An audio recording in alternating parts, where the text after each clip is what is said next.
जय श्री कृष्ण प्रिय विद्यार्थियों। और आज हम श्रीमद् भागवत गीता के द्वितीय अध्याय के 16वें श्लोक की चर्चा करेंगे। पिछली वीडियोस में मैं आपसे चर्चा कर चुका हूँ 15वें श्लोक तक, दूसरे अध्याय के 15वें श्लोक तक। अब हम आगे बढ़ेंगे और कोशिश करेंगे सरल भाषा में, आसान भाषा में श्रीमद् भागवत गीता के भाव को समझने।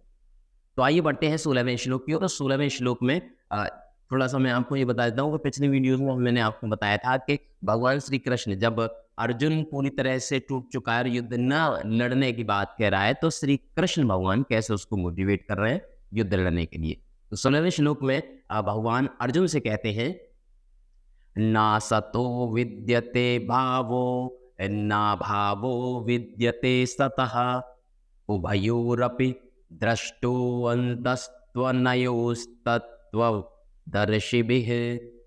अर्थात तत्वदर्शियों ने यह निष्कर्ष निकाला है कि असत का कोई चिरस्थायित्व नहीं है।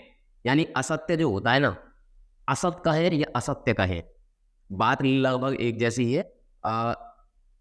जो झूठ है या जो असत्य है वो परमानेंट नहीं होता। थोड़े समय के लिए झूठ हो सकता है, असत्य हो सकता है कि हमें दिखाई दे, परंतु उसका कोई स्थायित्व नहीं है, वो हमेशा नहीं रहता है।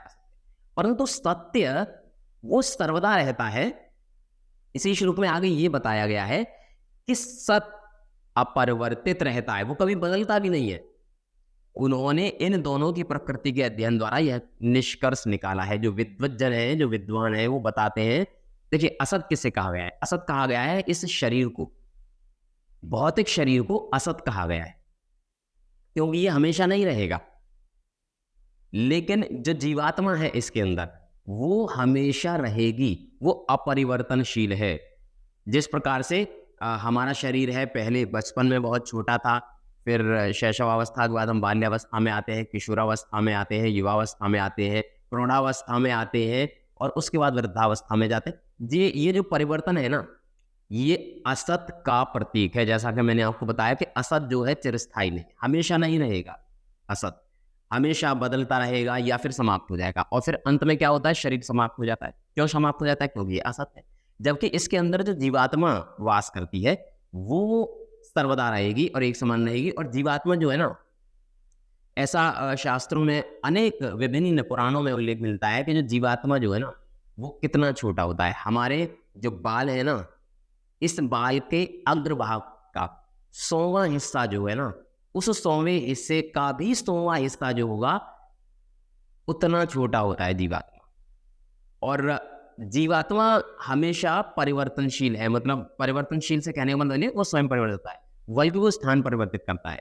जैसे कपड़े बदलता है ना कोई व्यक्ति, ऐसे ही जो है जीवात्मा जो है शरीर को बदल देता है। इसलिए हमें शरीर की मृत्यु पर कोई शोक नहीं करना चाहिए, ऐसा इस श्लोक में कहा गया। बढ़ते हैं 17वें श्लोक की ओर। अविनाशी तु तद्विद्धि येन सर्वमिदं ततं विनाशमव्ययस्यास्य न कश्चित् कर्तुमर्हति।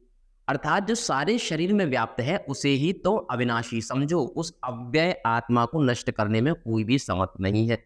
भगवान कह रहे हैं कि देखो, जो आत्मा है ना, जो आत्मा है वो समस्त शरीर में व्याप्त है, पूरे शरीर में। देखिए, वैसे अगर आत्मा जैसे शरीर से बाहर निकलती है ना, तो व्यक्ति समाप्त हो जाता है, उसकी मृत्यु हो जाती है। तो वो जो अति महीन, जो अणु परमाणुओं से भी ज्यादा छोटा है, वो आत्मा हमारे शरीर के अंदर सर्वव्यापी है, पूरे शरीर में व्याप्त है।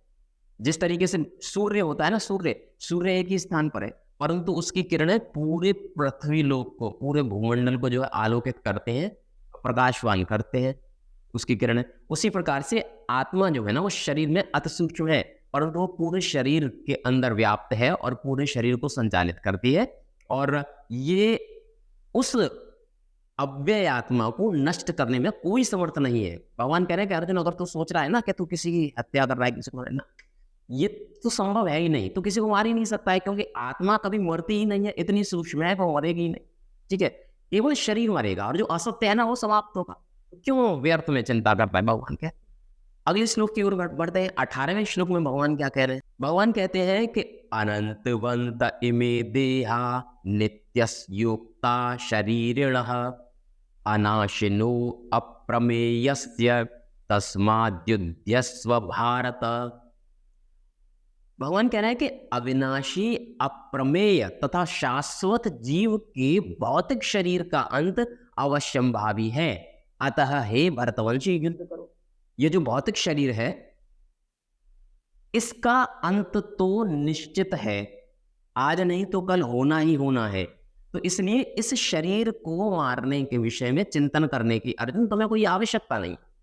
अर्जुन को भरतवंशी कहते हुए भगवान कह रहे हैं कि ये शरीर तो एक ना एक दिन नष्ट होना है, तो आप जो है युद्ध करके यश प्राप्त करो और इस भौतिक शरीर को लेकर के चिंतन मत करो कि तुम किसी की हत्या कर रहे हो। वास्तव में ये तो नाशवान है, जीवात्मा को थोड़ी ना मार रहे हो तुम, जीवात्मा तो ऐसी ही रहेगी हमेशा। इसके बाद 19वें श्लोक में अर्जुन को समझाते हुए भगवान कहते हैं, य एनम वेत्ति हंतारम यश्चैनम वन्यते हतम उभौतो न विजानीतो नायम हंति न हन्यते। अर्थात जो इस जीवात्मा को मारने वाला समझता है तथा जो इसे मरा हुआ समझता है, वे दोनों ही अज्ञानी है। क्योंकि आत्मा न तो मरता है न मारा जाता है। तो जो व्यक्ति ऐसा सोच रहा है, अर्जुन से कह रहे हैं भगवान, कि जो व्यक्ति ऐसा सोच रहा है कि मैं किसी जीव को मार रहा हूं या मैं किसी जीव को मरवा रहा, ये संभव ही नहीं है। ना तो किसी जीव को मारा जा सकता है और ना ही किसी दूसरे के द्वारा मरवाया जा सकता है। ऐसी सोच तो अज्ञानियों की होती है, क्योंकि आत्मा न मारी जा सकती है न मरती है। आत्मा तो अमर है, शाश्वत है, आत्मा का कभी कुछ नहीं बिगड़ सकता है। तो इसलिए वो फिर से अर्जुन को जो है प्रोत्साहित कर रहे हैं युद्ध करने के लिए।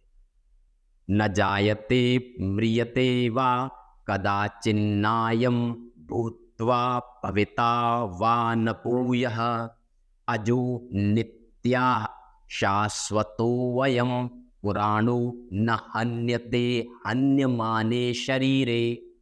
अर्थात आत्मा के लिए किसी भी काल में न तो जन्म है न मृत्यु, वह न तो कभी जन्मा है न जन्म लेता है और न जन्म लेगा। वह अजन्मा, नित्य, शाश्वत तथा पुरातन है। शरीर के मारे जाने पर वह नहीं मारा जाता है। अर्जुन को समझाते हुए भगवान ये कह रहे हैं कि जो आत्मा है ना, प्रत्येक शरीर के अंदर जो आत्मा है वो परमात्मा का एक छोटा सा अंश है। वो परमात्मा से विलग होके जो है वो शरीर के अंदर प्रविष्ट कर रहा है, कर चुका है। तो आत्मा का जन्म तो कभी हुआ ही नहीं था, न जन्म होगा और ना जन्म होता है। तो आत्मा अविनाशी है, वो नित्य है, वो शाश्वत है, वो पुरातन है, वो कभी नहीं मारा जाता है। तो आत्मा को लेकर, जीवात्मा को लेकर चिंता करने की आवश्यकता नहीं है अर्जुन तुझे। तू तो बस युद्ध कर और यश प्राप्त कर। भगवान अर्जुन को समझाते हुए ये बात कहते। आगे बढ़ते हैं 21वें श्लोक की ओर। भगवान 21वें श्लोक में कह रहे हैं कि वेदा विनाशिनम नित्यम य एनमजव्ययम कथम स पुरुषः पार्थ कम घातयति हन्ति कम। अर्थात हे पार्थ, जो व्यक्ति यह जानता है कि आत्मा अविनाशी, अजन्मा, शाश्वत तथा अव्यय है, वह भला किसी को कैसे मार सकता है या मरवा सकता है। भाई, जिस व्यक्ति को यह ज्ञान हो कि आत्मा न मरती है, ना मारी जा सकती है, न उसका जन्म हुआ है, न उसकी मृत्यु होगी, तो फिर वो कैसे मारी जा सकती है जब उसका जन्म ही नहीं हुआ है। देखो, जिस मृत्यु उसकी होती है जिसका जन्म होता है, लेकिन जिसका जन्म ही नहीं हुआ तो उसकी तो मृत्यु की कोई संभावना है ही नहीं है। तो इसीलिए वो अर्जुन को समझा रहे हैं आत्मा शाश्वत है, अविनाशी है, अजन्मा है, अव्यय है, तो उसका आत्मा का कुछ नहीं बिगड़ सकता है।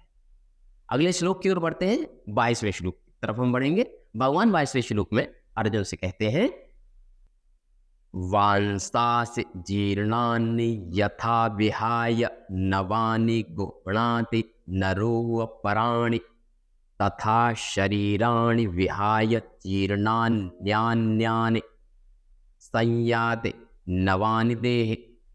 मतलब जिस प्रकार मनुष्य पुराने वस्त्रों को त्यागता है और नए वस्त्र धारण करता है, ठीक उसी प्रकार आत्मा पुराने तथा व्यर्थ के शरीरों को त्याग कर नवीन भौतिक शरीरों को धारण।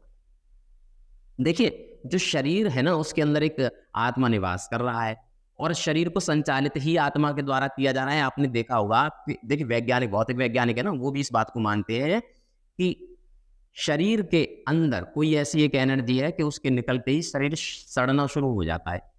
तो उसके अंदर कुछ तो ऐसा है और उस दोबारा से ये शरीर के अंदर फिर आत्मा को उसको प्रविष्ट नहीं कराया जा सकता, चाहे कितने भी बड़ा विज्ञान आ जाए। हमारे विज्ञान ने बड़ी तरक्की कर ली है, परंतु मृत को जीवित करने की ना तो वो खोज कर सके हैं वैज्ञानिक और ना भविष्य में कर पाएंगे, क्योंकि यह कार्य तो ईश्वर का है, ये कार्य भगवान का है। तो लिहाजा भगवान अर्जुन को समझाते हैं कि जैसे एक आदमी पुराने वस्त्रों को जैसे खराब हो जाते हैं, वस्त्रों को त्याग के नया वस्त्र धारण करता है, उसी प्रकार से जीवात्मा भी जैसे शरीर धीरे धीरे करके पुराना होने लगता है, जीर्ण शीर्ण जैसे ही शरीर हो जाता है, उसके अंग प्रत्यंग काम करना बंद कर देते हैं, फिर दूसरा जो है शरीर धारण कर लेता है आत्मा। तो ये तो एक प्रक्रिया है, और इस प्रक्रिया में ना तो कोई बाधा बन सका है और ना बन सकेगा। तुम्हें भी इसमें बाधा नहीं बननी चाहिए अर्जुन। और अर्जुन, इसलिए तुम युद्ध करो बस। ये सारी चीजें मैं तुम्हें जो ज्ञान प्रदान कर रहा हूँ, ये अति सूक्ष्म ज्ञान है, इस ज्ञान को समझो और उसके बाद में युद्ध करने का निर्णय लें। चलिए, इस वीडियो में सिर्फ इतना ही। आगे अगली वीडियो में मैं आपको इसी अध्याय के बाकी के श्लोक बताऊंगा और बताऊंगा कि आत्मा के विषय में और क्या क्या भगवान ने बताया है। फिलहाल यहाँ मुझे दीजिए इजाजत। जय श्री कृष्ण।